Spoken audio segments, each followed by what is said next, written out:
Caddo Parish Commission meeting for February 23rd, 2017 to order. Mr. Clerk, will you please call the roll? Dominic, Johnson, Jackson, Here. Lynn, Bowman, Cawthorn, Present. Watts, Middleton, Atkins, Chavez, Smith, Lewis, Johnson. President, yeah. You have a quorum, sir. I think we all settled in. If everybody would please join us. Commissioner Chavez will lead us in the invocation, followed by the pledge of allegiance by Commissioner Lewis Johnson. Please bow your heads. Dear Heavenly Father, we come before you today with open hearts, with humbled hearts. Dear Lord, we pray for forgiveness for any sins that we may have this week. We just ask that we clear the room of any things that we brought to the door, any hardships, so that we can listen freely to your word, and that we can do the work of the parish, Lord, that your will be done here today. Dear Lord, I know we're in the essence of Mardi Gras season. I pray that the families have fun, they safely have fun in our community, that we don't have accidents over the next weekend. I pray over the Mardi Gras parade that's about to endure. I pray that you bless the families on the floats, and you bless the families that attend the parade. Dear Lord, I ask that the families have fun and that they look forward to the Lenten season and realize the reason for Mardi Gras, and they look forward to your love and to doing what's right. Dear Lord, I pray in your name. Amen. Amen. Amen. Please face the American flag. Join me in the pledge. I pledge allegiance to the flag of the United States of America and to the republic for which it stands, one nation, under God, indivisible, with liberty and justice for all. I am Captain. Man, you praying like a Baptist. You're not Cap. No, he's praying like a Catholic because he was prepping for sins that haven't been committed. Yeah, we got it. Mardi Gras is coming. There's some sins going to happen. Pray for this community. Oh, man. We're in the Baptist church. You said you worked it out. Are there any agenda additions? Mr. Clerk, no agenda additions. Citizens' comments. Citizens who wish to address the commission on any issue other than zoning must fill out a comment card located in the chamber foyer and present it to the president or the clerk of the commission. Individual comments are limited to 3 minutes. I'll call them as I have them. I have Susan Daniels. When you come forward, please state your name and address for the record, and you may proceed. I'm going to take a minute of your time, and this scares me to death. But my name is Susan Daniels, and my address is 7913 Clemens Trail, which is northwest of Blanchard, 2.5 miles. And there was a Metropolitan Planning Commission zoning request on Blanchard Latex Road, and I filed an appeal on February the 6th. I've lived out there all my life, and it scares me to think of what could happen if they rezone it, or if the 75 acres is rezoned for mobile homes. We have several streets there that have grown up with all these people's children, and so they're my parents' friends, and they're my friends' parents, and it is, I'm afraid that it could really be detrimental to our whole neighborhood. And with Timmons Trail, Choctaw Lane, Millwood, Angus Acres, and Kingwood was our first mobile home subdivision, but when you take a sharp right onto South Downs and Grayway, they're building big, beautiful homes down there now, and our area could be so wonderful with some smaller plots and homes. And I'm just asking that y'all will consider my neighborhood, because we have 30-something houses on each street, and they've worked all their lives for these homes, and I'm afraid of what would happen if this went through. So thank you for your time, and we'll see you on March the 9th. Any other citizen comments card? No, sir. Are you positive? Are you sure? Got one coming. Rob. Never late, Rob. Yep, never late. Rob Broussard, 451 Sanford, Shreveport, Louisiana. April the 11th, the B&A will be having a meeting where Dr. Woody Wilson will be a presenter, and I think he's going to, I hope, talk about the bond issues that are coming up.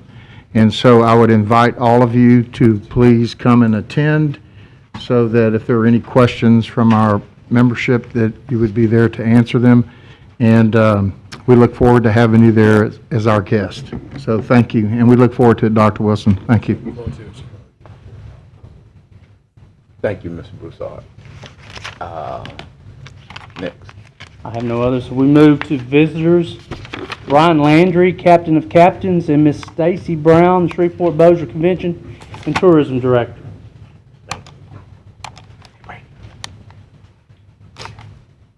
Welcome back.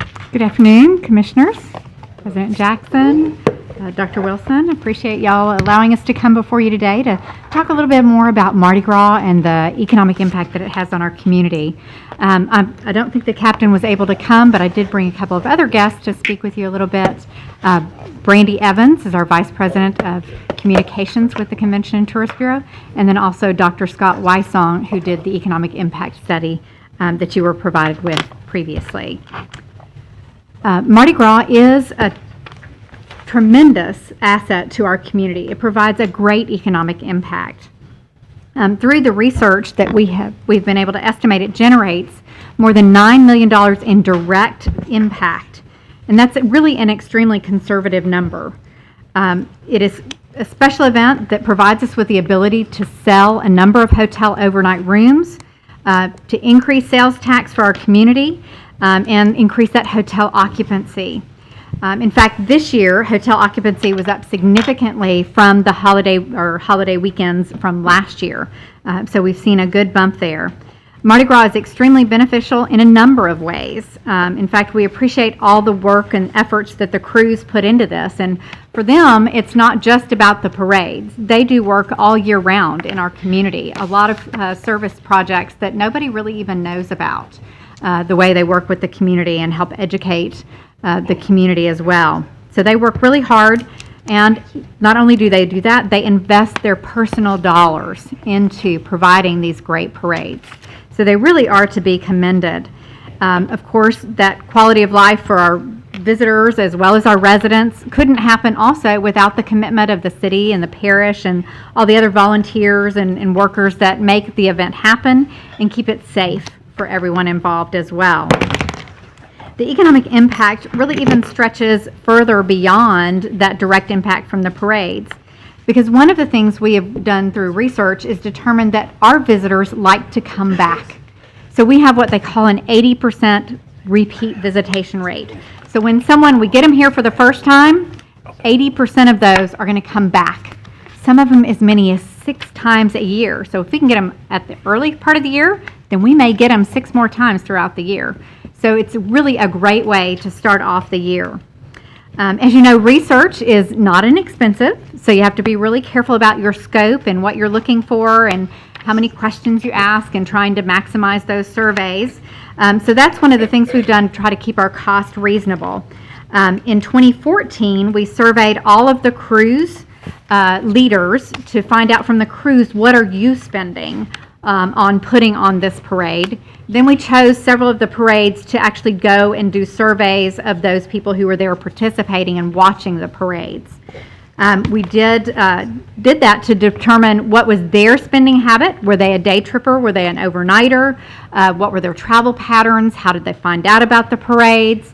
So that can really help us determine how we work on getting more people in, who likes to come. We can target our marketing better and our timing and making sure that we're maximizing that impact to the community. I know the question did come up earlier in the week about the crew of SOBAC. They were actually surveyed in 2014, but we didn't have enough of a survey size to be able to give accurate results, and that's why you didn't see them included in that survey. No research project is perfect. It's a great tool to really help us determine where to place our efforts and to maximize the impact to our community. Really also to identify what's working well and what needs to be tweaked. So Dr. Wysong is going to address some of those things, and many of them have actually been addressed this year to make some positive changes. Because we want to make sure this has the best impact on our hoteliers, our attractions, the retail shops, the other attractions and restaurants, and a number of other businesses that really benefit from Mardi Gras and the impact of visitors to our community. So through this research, we're able to help us identify where to place our promotional efforts, our advertising dollars, our public relations. So we're going to let Brandy Evans, who's our VP of Marketing and Communications, come up and tell you more about the marketing. Then Dr. Wysong will tell you more about the results of the 2016 survey. Well, thank you guys for having me on today. Thank you. So the Tourist Bureau has expanded its promotion of Mardi Gras over the years because of the research tools that we have that tell us that there's more opportunity to bring more people in. When I started the Convention and Tourist Bureau in 2001, I think we had about 4,000 or 5,000 hotel rooms. Well, today we have over 11,000 that we have to fill. So back then, Mardi Gras created a sold-out situation. We have to work much harder now to sell all of those hotel rooms. So one of the things that we created was the Red River Mardi Gras Bash. And we did that because the large motor coach groups that come to town didn't exactly know how to experience Mardi Gras. A lot of their clients were older baby boomers, and they felt intimidated by the parade route. And so we created a safe environment. They pay one fee. They get the experience, they get a t-shirt, they get a Mardi Gras bead that some of you have on today. And that has been a very well-received event. We had about 450 people at our party this year, and it had an economic impact of about $71,000. And that event has been growing continuously. 5 years ago, we started producing the Mardi Gras Gree Guide. And we did that because our visitors, again, were wanting to know parade routes and tips on how to enjoy Mardi Gras and places to eat. So we started producing those.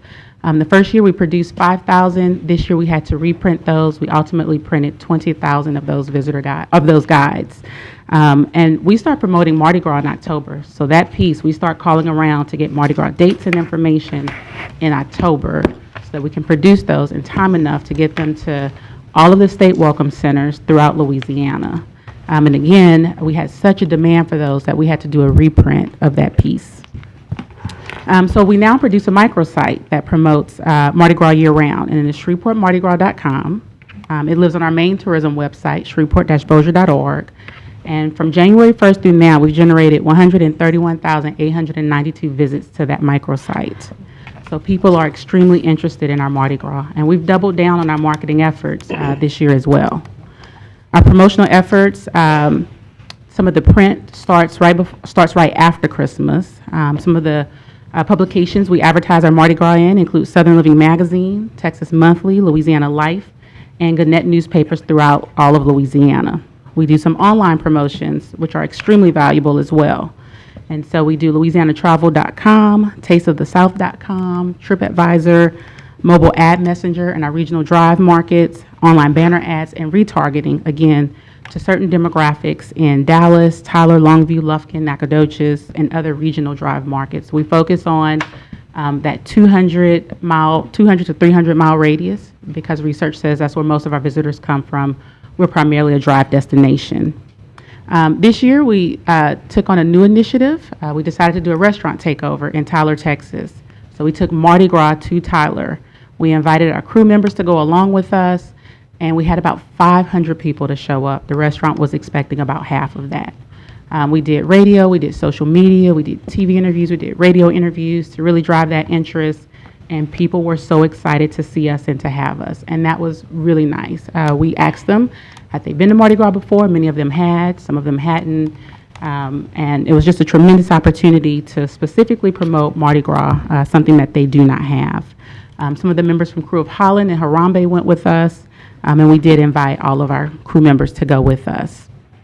In addition, social media was extremely important to our campaign. As you guys know, that's where many of us find our information on Facebook and Instagram, Twitter, Snapchat, and all those other social platforms. And we did something unique. We gave away a vacation package to Shreveport-Bossier that includes a ride for a couple in the Crew of Holland Parade this Sunday.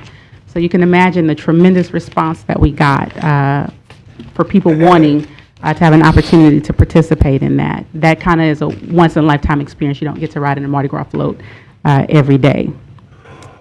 So you can, we got lots of social sharing, lots of likes, and we use social media really to promote our dates, changes, ancillary events, our Mardi Gras guide, and hotel discounts. This year, our hotel partners really came on board with us, and they offered discounts to help entice and lure more people to come to Shreveport Bossier City.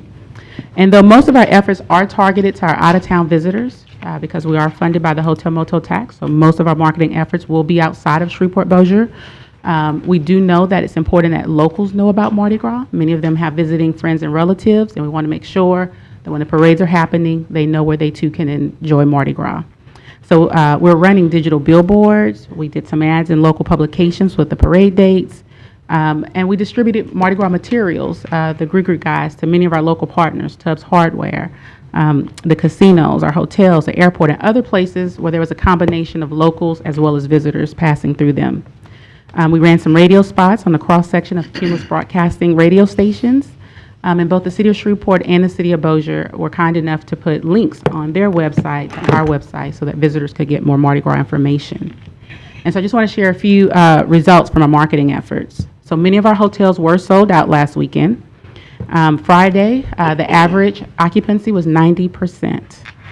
Saturday was 92%, and Sunday was 77%. The average projected hotel occupancy for this weekend, based on call-arounds today, was about 71% for Friday, 74% for Saturday, and 57% for Sunday. The average weekend occupancy this year has been in the low to mid 60%. So you can see Mardi Gras is likely the culprit of moving the needle for hotel occupancy on both those weekends. And quite frankly, those are probably some of the highest occupancies I know since November, December, January. So we're extremely pleased to be able to start the year off with more people visiting, because again, we know once we get them into Shreveport Bossier City, whether it be a leisure visitor, a meeting planner, a group tour operator, they're more than likely to come back and to visit. And as Stacy said, up to 6 times a year.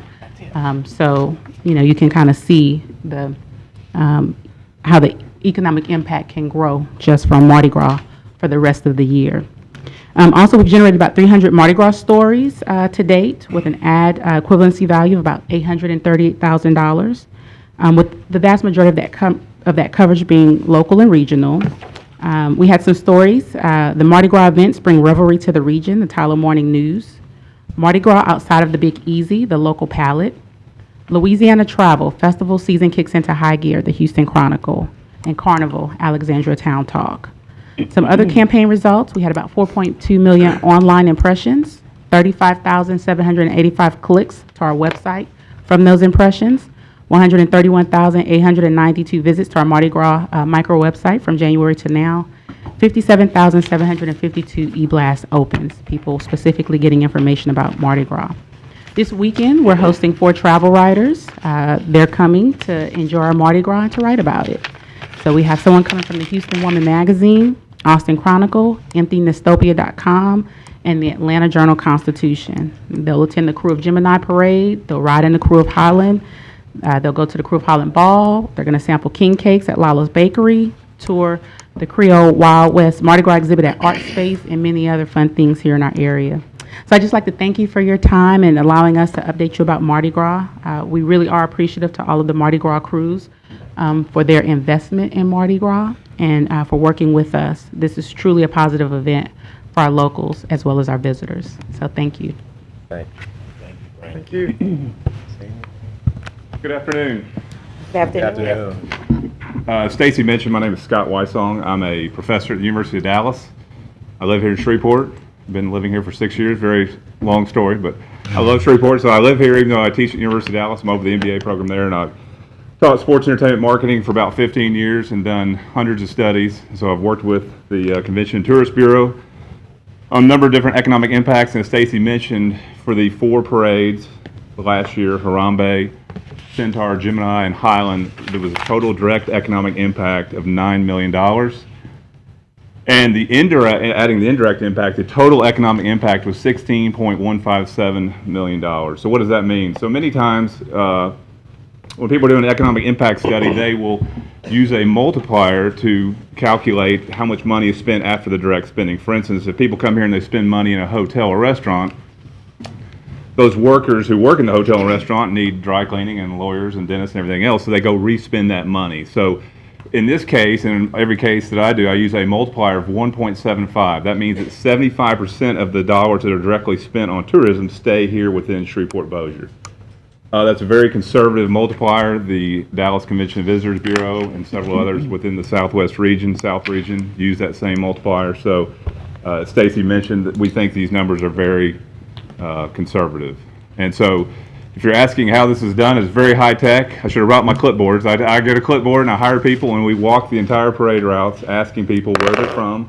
And if they're from here, that's fine. That helps, calculate the percentage of visitors. And we ask them how much they've spent or plan to spend on meals, shopping, leisure, rental car, etc. And then we enter all that data into a spreadsheet and calculate the averages for that sample. In this case, we surveyed approximately 150 people each parade, so 600 something total. And then we extrapolate that to the total number of people that attended the parade. So SPAR reported the attendance numbers for Harambe of 5,000 people, Centaur 285,000 people, Gemini 285,000 people, and Highland 10,000 people. Once again, I walked every parade route, talked to a lot of people. Even though I hire people, I probably do the majority of interviewing myself. So I've surveyed, even though we had 650 complete, probably several thousand people that I talked to. And so I think we were talking about Highland a minute ago. I think the Highland number is low. I'm not going to disagree with that with SPAR, but these numbers are based on SPAR and once again based on my sample size. So that's pretty much how we come up with that. There also is included in here a media value number. It's approximately $400,000. That's based on the Tourism Bureau. They have a software, as Brandy just alluded to, that goes and looks for online stories and equates a dollar value to that. So it adds a little bit of value to the overall report as far as exposure value to the area. Once we survey people in person, we put a survey on Facebook to try to get more demographics, because once again, when you're engaging people in person and start asking them about their age, gender, ethnicity, it takes up a lot of time. People don't have a lot of time. So we got about 1,400 Facebook responses. 1,200 of those are people that live here in Shreveport-Bossier and 200 were visitors. You'll see that in the report, provides some demographics. One thing that was surprising, and once again, I've taught marketing research for 20 years, most people don't put in comments. There were many comments from residents concerned about the safety of the parades, particularly the two larger parades. And I talking to Brandy earlier, she mentioned that that's something that's been a focus this year. And as I mentioned to Brandy and Stacy, from my perspective, you don't want to lose the economic value of these parades if there's a safety issue. So, the ATVs and people acting crazy, there's always one in every group, but that's something that I think is important, obviously, to maintain this dollars that comes to the area. So, does anybody have any questions? I'll be happy to. Yes, sir. I have a quick question that's off the subject. I'm going to take a quick presidential privilege because you might leave when we get to something later on down the line. But you said you work in Dallas and live in Shreveport? Correct. And you work at a university there? University of Dallas. Okay, and we got something later on the agenda, but I just got a quick question. Do you get gas while you're over there? I'm just asking. Do I get gasoline? Yeah. Yeah, I usually do. No. Do you get anything to drink or eat while you're over there? Yeah, I usually do. Okay. And have you ever bumped into anybody on campus that may be from Shreveport? Yeah, we probably do. Probably some people. Okay. So. In Dallas? Yeah, in Dallas. Okay. Just, it's a group of folks who may be interested in talking to you Right. in a couple of months for something that we got later on the agenda, but I thought that was interesting. But we do have some folks on the board. Commissioner Johnson, Lyndon Johnson. Yes, I was just wanting to know, it's a nice report that you guys came up with, but I want to know why the crew of Sobek was left out. Yeah, that's something that Stacy addressed a minute ago. She mentioned that in 2014 they did survey. I did not do the 2014 report, but in 2014 they did survey at Sobek and felt the sample size was too small. So I did the surveys for last year, and these 4 parades were the ones that were identified. Thank you. That it? Yeah, that's it for right now, sir. Commissioner Bowe. All right, thank you, Mr. President. That was one of the questions I was going to ask. But in relation to the safety issues, what are some of the safety issues, and what is it that we can do to try and stop that?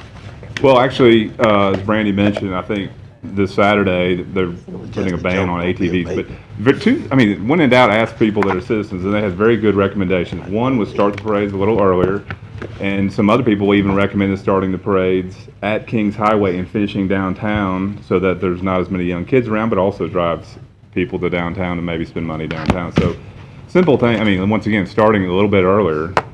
If you've been on Kings Highway and it's starting to get dark, there's ATVs and people running around and kids and everything. So it's things like that. I think the biggest thing is just maybe clamping down a little on the ATVs. Let's not go crazy and ride them up and down the street as fast as we can after we've been drinking alcohol.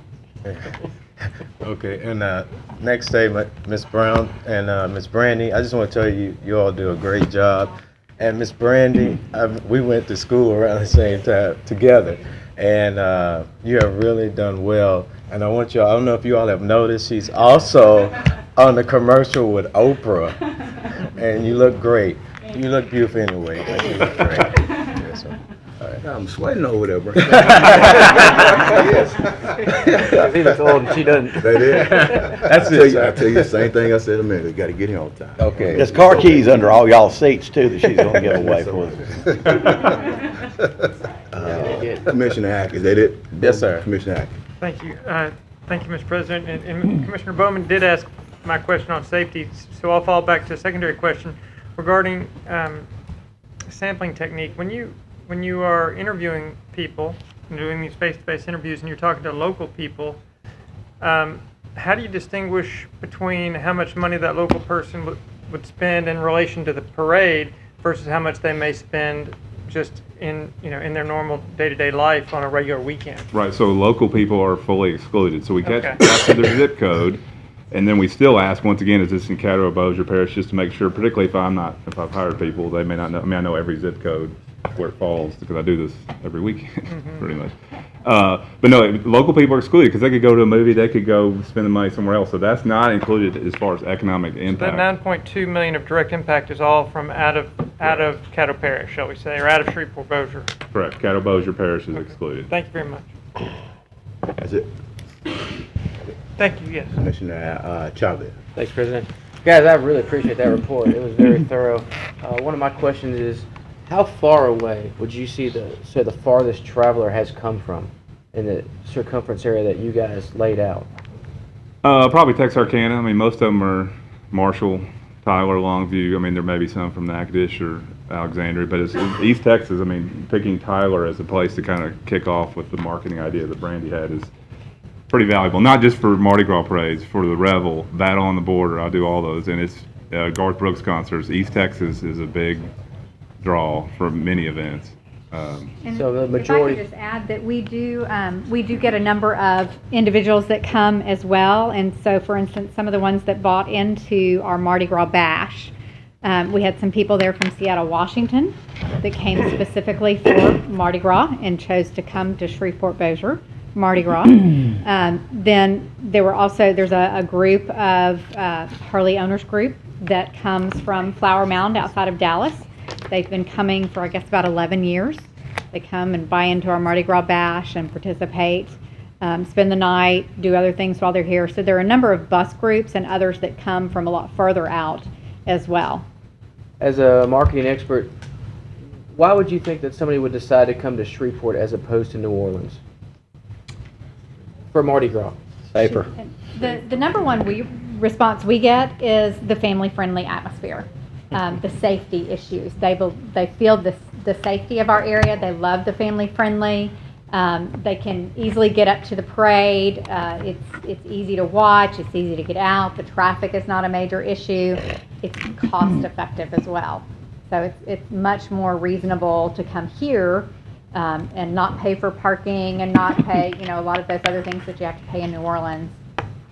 I also think the family-friendly zones, I did survey through those zones as well, and people, A, abide by the rules as far as no alcohol. It is purely for family, and B, they like that aspect of it, that they don't want to be on Kings Highway, and some people do. You got something for everybody. So. I'm assuming you guys are capitalizing on that in your marketing campaigns at safety. I appreciate you guys. I really do. Thanks for the study. Thanks for coming. That's all, President. Appreciate it. Commissioner Lane. Thank you to the Convention and Tourism Bureau. The Cruel Highland started partnering with the Convention and Tourism Bureau probably 19 years ago. The Crew of Highlands in its 22nd year. I don't know if all the other crews operate this way, but I can give you some very close particulars about the Crew of Highland in that we pretty much operate like a glorified fraternity keg party. But it's a big nut. We have $100,000 approximately come in and $100,000 goes out. And this is all spent in the Arklatex, all spent in Shreveport and Caddo Parish in a time frame of less than 2 months. And so we have about a 2-month, 3-month window that encapsulates this. And there's money left over, fortunately. The money that is left over has gone to things like Columbia Park. This past year, the Highland Jazz and Blues Fest needed some help with their electrical service, and so we are paying for the electrical upgrade for Columbia Park that is City of Shreveport property, so that the Highland Jazz and Blues Fest can remain as successful as it has proven to be. In the past, we've recognized that some of the students that were marching in marching bands did not have musical instruments. We asked the schools why they didn't have musical instruments, and they said there weren't enough musical instruments to go around to all the students. And so we bought musical instruments so that every single student could have a musical instrument to march with in the Crew of Highland Parade. Every Thanksgiving, the Crew of Highland gives money to the Highland Center for Thanksgiving dinners. The Crew of Highland has bought equipment for the Randall T. Moore Center, a City of Shreveport-owned facility that needed help. And we have donated cups, drinking cups, for C.E. Bird for all of their sports functions, that they put the sports team on one side, the Crew of Highland is on the other. We pay for all of the cups, and then the school sells them as a fundraiser for whatever group or organization it is that's having a function. We partnered with Centenary College. We partnered with our neighbors. 15 years ago, Centenary College and the Crew of Highland partnered in having a family-friendly zone. And so there's no alcohol allowed on the campus. They give away hot dogs. They have bathrooms available to everybody, and the parade goes right by Centenary College. Mardi Gras in Northwest Louisiana has turned into being way more than what it started off as. So what it started off as, just a bunch of friends getting together, volunteering. There's no paid staff on any of the Mardi Gras crews, and so volunteering their time to make their community a better place. And in making their community a better place, we have accidentally stumbled upon an economic gold mine in the amount of people that come in. Because when I say that the Crew of Highland takes in and spends $100,000, that's just to put on a show. That doesn't count the people that spend the night here, that buy stuff to attend the parades, that eat out, and that have lunch. And we chose Sunday at 2 p.m. so that we would be a family-friendly parade, but we also recognize that in tourism, that it's easier to keep a person in our community one more day than it is to get them here all by themselves. And so what we found out is that a lot of people that came for the Saturday parade would then say, well, let's check out of the hotel, but then let's stay just a few more hours with the car packed and watch the Highland Parade. Well, those exact same people, what we're finding is that they're saying, well, we're going to go ahead and just stay another night because the Highland Parade was so much fun and it wore us out that we don't want to have to drive that 2 hours or 3 hours home.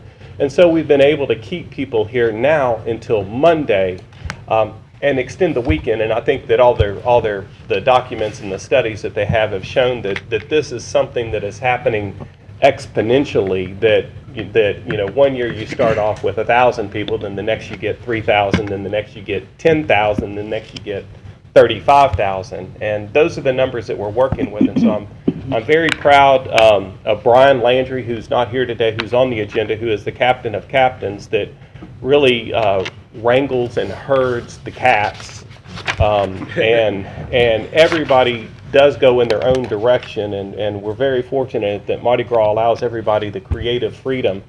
go in their own direction and still be accepted within their group to provide entertainment and economic development for Northwest Louisiana. And again, thank you to the Convention and Tourism Bureau for all of the assistance that y'all have offered to all of the Mardi Gras crews, and especially to the crew of Highland in developing tourism in Northwest Louisiana. That's all, Mr. President. Thank you for your Highland, Crew of Highland Club. Oh, and also the Crew of Highland Parade is this Sunday at 2 o'clock. Thank you. Thank you, Commissioner Lynn. Commissioner Gage Watts. I have to remember what I was going to say. I had asked him to invite all the crew. Now I see why he didn't want to invite the crew. There's not too much to say, but thank you all for this economic impact that you have brought down before us on today. I'm always excited to see great things happening in Caddo Parish, and the Mardi Gras Parade is a family fun-oriented event that I personally do take part in, and I was glad that Stacy mentioned, as Commissioner Chavez had asked about how far people actually travel. And I know that in the crew that I'm a part of, which is SOBEC, we had a new member who joined from last year. She came last year and wanted to be a part of it all the way from Iowa. Wow. So Seattle, Washington is one that they attend from crew of SOBEC, and of course their family follows them here. So I also wanted to ask you, are you all taking part in the Only Louisiana campaign? Yay! So I know that that's going to be a whole lot more exposure for our area. I'm excited about what Lieutenant Governor Nungesser has presented for all of us to take a part. And I'll talk about that part a little bit more in communique. So, but thanks. Thank you for everything that you're doing. Well, I'll echo everybody else's sentiments. Y'all have a great team on not just Mardi Gras, but year round on all this stuff. And so hats off to you. Thank you for taking the time to come by and present the information, and look forward to seeing you on the route at some point this weekend. Brandon, you're going to be doing autographs later? Sure. Brandon, you should come down and we should do something about your health, because you had me tearing up. She had me tearing up at the thing the other week, so appreciate it. We look forward to hearing your story, Brandon. I'd love to share my story, but you don't want to share my story. Okay. Thank you so much. Appreciate it. Thank you all. Thank you. We have no special resolutions. Next, we need to adopt the regular session minutes from February 9th. So moved. Second. Moved by Commissioner Milton, second by Commissioner Lynn. Please vote.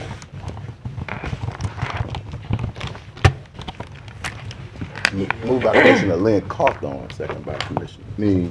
Moved by Commissioner Milton, second by Commissioner Lynn Cawthorn. I'm sorry. That passes 11-0. Next, we move to communication committee reports. Commissioner Lynn. The Crew of Highland Parade is this Sunday at 2 p.m. You can go to thecrewofhighland.org or where you would want to line up in the parade. There is a family-friendly zone at Centenary College.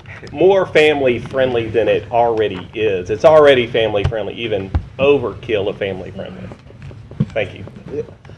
Commissioner Milton. Thank you, sir. I hope you get all of Commissioner Lynn's comments verbatim. Please, we'll make a motion on that. Commissioner Epperson is always good about recognizing particular events as far as veterans go and all that. So I just want to point out, many of y'all have seen the raising of the flag at Iwo Jima. It's a great monument that's up in Washington, D.C., and the picture was taken by Joseph Rosenthal on February 23rd, 1945, 72 years ago. So I just want to recognize that's probably one of the most iconic pictures that came out of the World War. Those guys, and it's actually the second flag that was that they captured on that. But that's all I want to say about that. I don't want to let Commissioner Epperson down. Thank you. That's it. Thank you. Commissioner Linden. The State Association, the Police Jury Association, had their annual meeting on the 15th through the 17th of this month. In that meeting, our very own Commissioner Stormy Gage Watts became the treasurer of the Black Caucus.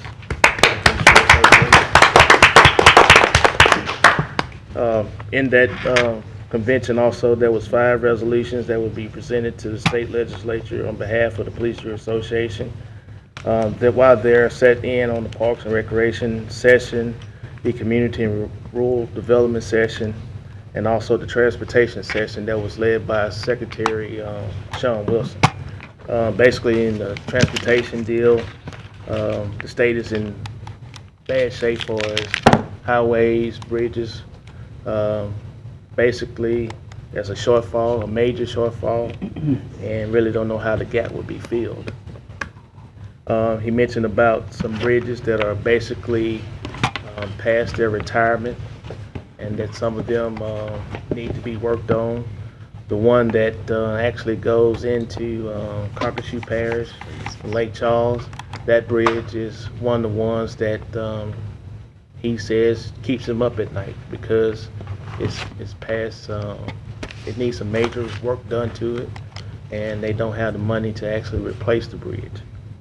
So as we look to our legislators in their annual session, we need to make sure that we pray for them, that they can find ways to come up with some money that would not only hit the shortfalls, but also the shortfalls that are in the transportation area, because we do have some bridges that need major work done to them. We did have the Human Trafficking Summit Tuesday night.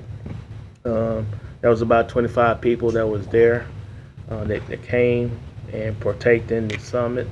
There's a lot of information that was given out. Some of the neighborhood association presidents were there, so they're taking that back to their neighborhoods.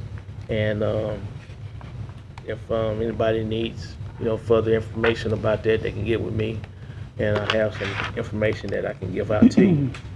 Also, I do know that coming up in the spring election, we'll have some tax renewals that will be going out, and I've already talked to our staff. I will have an informational meeting in District 2, and I asked that each of the commissioners will also have an informational meeting, get our staff out to the citizens in your area so that you can talk to them about the tax renewals. Still be up to the people to determine if they want to support it or not, but at least they'll be making an educated decision and not this, well, it's a tax, vote it down or vote it up. They'll be educated about it, and that's the most important thing. Thank you. Yes. Commissioner Gage Watt. Thank you, sir. I would also like to give a commendable recommendation, recognizing that Commissioner Lyndon Baines Johnson was elected to the Black Caucus to be the president for the Louisiana Police Jury.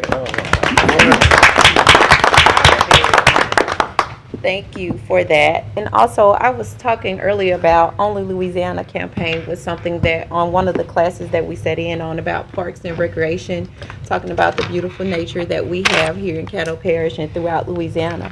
We also have one of the most friendly areas, and we have one of the most areas that has the best food. But it's an opportunity for everybody to participate. So you don't have to be an elected official or anybody famous or special to participate in this campaign, but it gives recognition to all of the things that you may not be aware of and other people may not be aware of. And it is to get them to consider taking Louisiana for a vacation. So you can go to the website at www.louisianatravel.com/ambassador, and you can become a part today and show your love for Louisiana. So you just basically take a picture, Snapchat, whatever social media you're a part of, Facebook, Twitter, Instagram, and hashtag Only Louisiana, and you will be included in part of the movement. And that is it. Thank you, Commissioner Gage Watt. Administration. I'm sorry, I think I may have skipped over administration or something. We'll have everything today, sir. Well, welcome back. You didn't want to say, you didn't want to say hello. Hello, everybody. Glad to be back. They asked me to make sure your address was still in. Yes, sir, it's still the same. But I'll have an update on you because the Commerce and Industry Board, we did adopt the rules at our meeting on Tuesday at the state capitol. Right. So we have a role in that. Local government will have a say in exemptions going forward. But now we have defined the process and the rules. So I think the legislature will be approving the final rules, but I can brief you on what the draft rules are. Not do that at probably the next meeting. Appreciate it. This time I just wanted to remind y'all there is a letter of appreciation concerning Caddo Parish Animal Shelter attached to your agenda. I wanted each one of you to see that. Next we move to President's Report, a special presentation by the Commission President on behalf of the entire body. I wanted to call Commissioner Matthew Lynn down, please. Okay. He told me earlier that he did not know, or he wasn't sure that he was going to even show up today, so. Oh, and I'm wearing. So I've been doing Mardi Gras all day long, and y'all caught me with blue jeans on. We didn't know you were involved with the Mardi Gras float. Never would have guessed it. That was good. Don Southern makes a joke, but Just wanted to present this plaque on behalf of the Caddo Parish Commission, administration, and our clerks and assistant clerk to Commissioner Matthew Lynn. It reads, "In grateful appreciation of your services as president of 2016 of the Caddo Parish Commission," and give you an opportunity to say anything, but I'm glad you at least got here in time to enjoy. Let me button up first. Don't tell my trainer.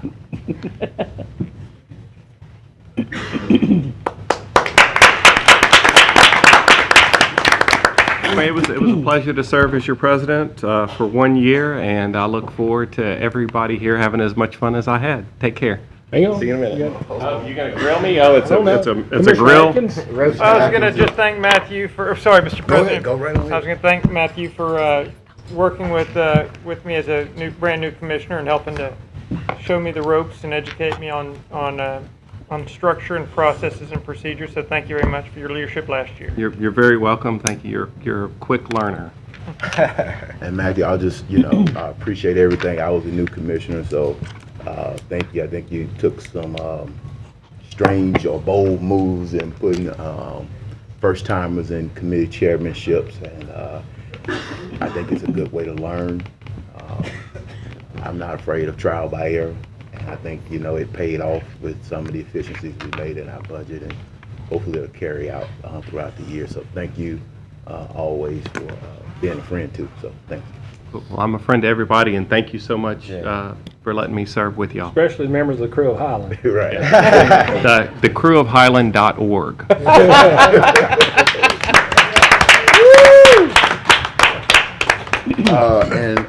To finish up the president's report, there is an intergovernmental meeting next Friday, March 3rd, and so if you haven't submitted all your information, I think the 27th is the deadline to get that in. But if you'd like to participate, it's at the Skybox. Please participate. That is a meeting that's set up for the elected bodies to get up and share information and share ideas. This time around is the Caddo Parish School Board's opportunity to host that meeting. North Highland Association, Neighborhood Association, will host its monthly Neighborhood Association meeting tonight. I'll be the speaker, and Mr. Randy Lucky will be there representing the parish as well. He can walk. He can walk to the meeting. I'm going to run. I'm into exercising these days. I'm going to run. I would invite Michelle, but she abandoned us up there. So, but I know she wanted to be out in greener pastures. She went to God's country. So, but we'll meet tonight, and appreciate everything. That's it for me. Next, we move to public hearing on zoning ordinances and cases. Ordinance number 5671 of 2017 in regards to zoning case P1616. I'm sorry. No, we'll wait. I think Todd should read. I think the public should hear this. Okay, go ahead. I'm sorry. Go ahead. Okay. Request to rezone property located on the southeast corner of Buncombe Road and Simpson Road, Caddo Parish, Louisiana, from RA Residential Agriculture District to RAE Residence Agriculture Extended Use District, limited to a gas compression station only. This is a public hearing. Okay, I'm sorry. Is there anyone here to speak in favor of this zoning case? Is there anyone here to speak in opposition of ordinance 5671 of 2017? There are no. That'll close our public hearings on zoning ordinances. We have no public hearing on regular ordinances. We move to zoning ordinance for final passage. Ordinance number 5671 of 2017 in regards to zoning case P1616. Commissioner, how do you feel about it? I support it. Okay. Moved by Commissioner Johnson, Lewis Johnson, second by Commissioner Chavez. There are no questions, please vote.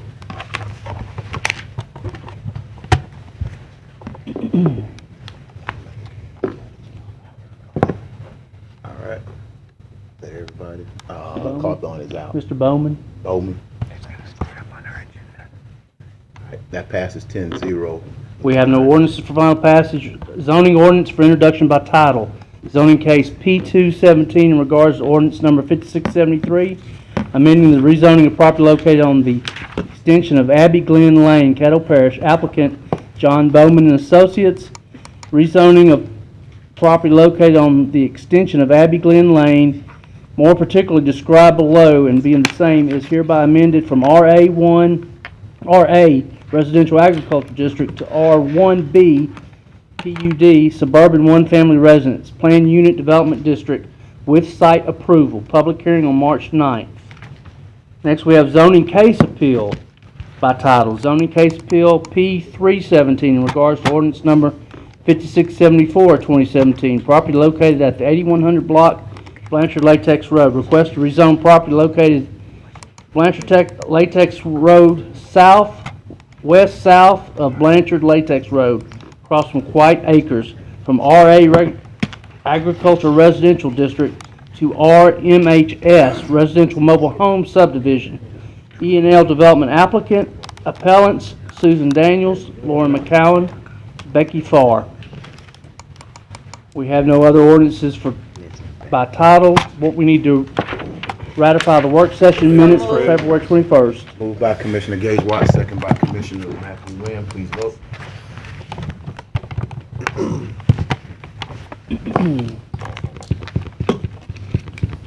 That passes 11-0. I'm not squinting today, Commissioner. Next we move to resolutions. Resolution number 17, resolution support for the reinstatement of the undergraduate nursing program at Grambling State University. Moved for adoption. Second. Moved by the chair, second by Commissioner Bowman, Commissioner Johnson. Yeah, I want to adopt and global resolution 17 and 18. Second. Moved by Commissioner Johnson. Well, it was moved by Commissioner Johnson, second by Commissioner Gage Watts. I see Chavez on the board to speak. I just had one question on 17, if I can, before you guys can go over them. Go ahead. I see what you guys are doing here, but is this in any way going to cost the commission any funds? No. Okay. No. And actually, it passed its initial phase today, so it starts at the Board of Supervisors. It passed the Board of Supervisors today. Okay. Then it goes to the Board of Regents and then on to the State Board of Nursing. Thanks for the clarification. This is just expressing our support. Yeah. Appreciate it. Please vote.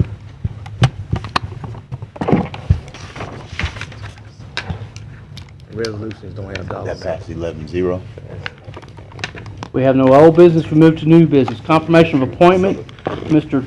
David Tree Burks to Fire District Number 3. Second Commissioner Lewis Johnson's motion. Yes. Moved by Commissioner Lewis Johnson, second by Commissioner Dominic. Commissioner Johnson, did you have anything? Yes, I wanted to have a request to speak. Sure. Go ahead. If you want to call him up.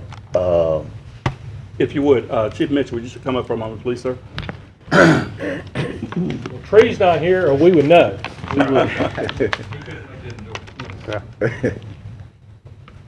just wanted to acknowledge Fire Chief Ernest Mitchell from Fire District 3 Greenwood, and as relates to supporting the board member being David Tree Burks, I give you my full support and want to congratulate you on the good job that you continue to do. Thank you. Thanks for coming down to the commission on today.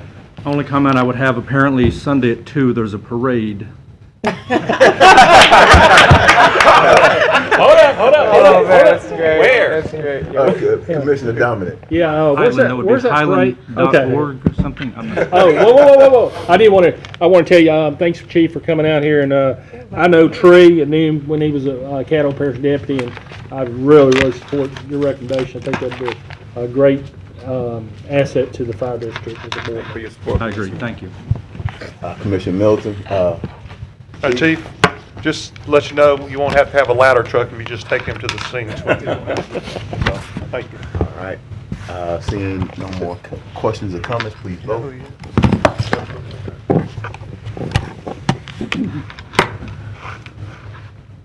That passes 11-0. One moment. I do have a personal privilege, and I did want to acknowledge, I always like to acknowledge, we do have Chancellor Clark and the Provost from LSUS here, from LSUS, and then we have Dr. and Dr. Magner. I don't know if they color coordinated that before they left the house or not.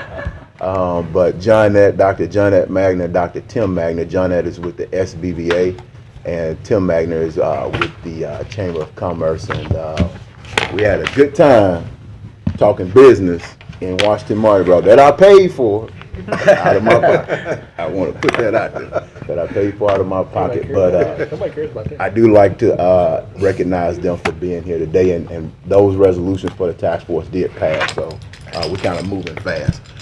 Point of personal privilege for Commissioner Chavez here. Oh, well, Todd, I wanted to see if you could read that. Sorry to put you on the spot, but we get so much negative light on the CPAS that I'd like to see if you would read that. Letter of support for the Right. shelter. I really think it's a very well-written letter, and I'd like the public to know what she said.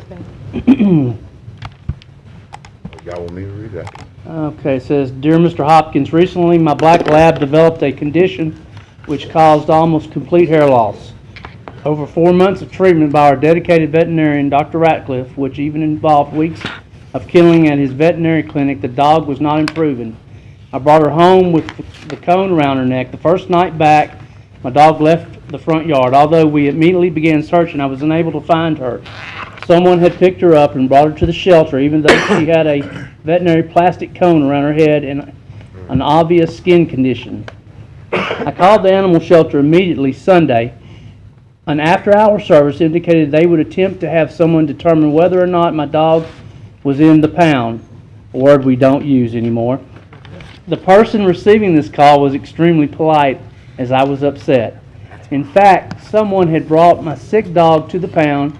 I called at 8 o'clock a.m. on Monday morning and was told that the shelter opened at 10 a.m., but that they would attempt to have an agent determine whether my dog was there. I arrived at the shelter a few minutes after 10 on Monday morning. The staff at the Monty Road facility was extremely polite. Whoever was the manager came out, told me that they noted the dog was in with the cone and was pleased that its owner had arrived. As I was leaving, the supervisor asked me to please let him know if the dog recovered. I was very pleased with the staff of Caddo Parish Shelter. Yours truly, Lawrence Petite. Larry Petite. Oh, that's Larry? Okay. Yeah, just Petite Junior. That's his official name there. Praise the Lord. Yeah. Thank you, Todd, and thanks, Chuck and Calvin. Appreciate you guys. Thank you, President. Commissioner Dominic. Yeah, I guess that's Larry. He didn't put it on his attorney letterhead, but, for you guys, Chuck, anytime we have anything goes wrong, we always have, it just goes crazy. And it is nice to see someone take the time, especially if that's Larry Petite, as busy he is, because he's a very busy lawyer, to come out and write something like this and send it to Mr. Hopkins on behalf of the shelter. So keep up the good work. We're not all perfect, but we do know you're working hard and your staff. So I commend Commissioner Chavez for actually bringing this up. He basically stopped and said, hey, look at this letter. Did you read this letter? I said, no. He said, we need to read this. And I said, you're right. Because every time a pen drops, there's issues. Thank you.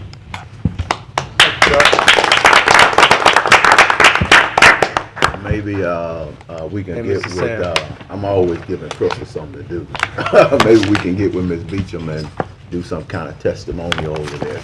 I don't know, but let's blow it up. Let's blow up the positive, because we know we can't depend on others to tell our story. So let's make sure we blow up the positive part of it. All right, is there a motion to adjourn? Move to adjourn. Hearing no objection, meeting adjourned. John.